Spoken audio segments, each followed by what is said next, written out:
Hello. Since there's only 10 days left in the year, this could very well be the very last Kyle Paints 2013. I've always sort of had an interest in the interplay between stuff that has been very meticulously planned and stuff that's just completely random. And it's always, how do you harness randomness? How can you incorporate randomness and make it look like an element? Sometimes I feel like if you just pull stuff out of your head, it can look too predictable in some ways.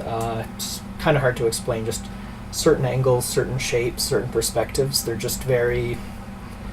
It could just be because I'm the one thinking of them and painting them and looking at them. I find it very predictable, but when you incorporate like something that lets you pull from randomness and then impose your will on top of that, I usually find that makes something that's a lot more interesting for me. In the past, I would do this using different techniques, like either rolling dice or coming up with emergence patterns, or I spent quite a few years where I would take raw canvas and crinkle it up and spray colors from all different angles, and then open it up and then take something random and use that as the basis for a painting.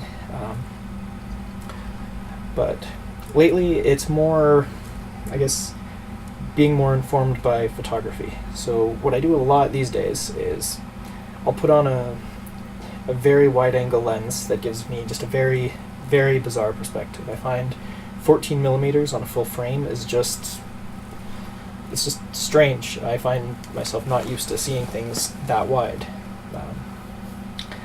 And then when I get doing the Photoshop work, it gets very meticulous, and everything has to be perfect, and I'll put a lot of time into it. And once that happens, I'll fire it up on the projector, which is running here.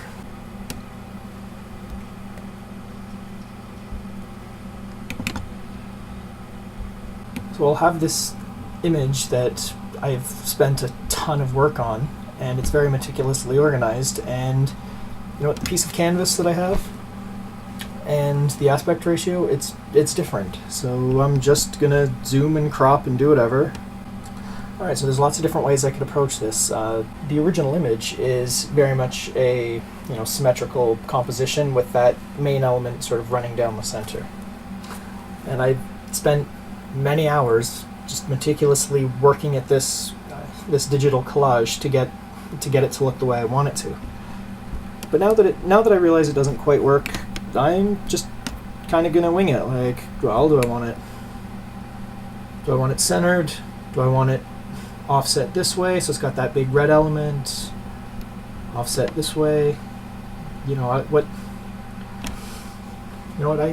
like it that way. I don't know why. There's just something dynamic. Instead of being that black central element, my eye kind of gets pulled to this bottom corner, and just everything just goes down there. So I spent how many hours collaging, getting that whole thing looking the way I wanted it to, and I'm just gonna cut a quarter of it off, because who cares? Sometimes limitations can turn into advantages in a certain way. When I saw the canvas and I saw that scale and I saw that aspect ratio, that was the digital sketch that came to mind, and I just knew that's the right sketch for that canvas.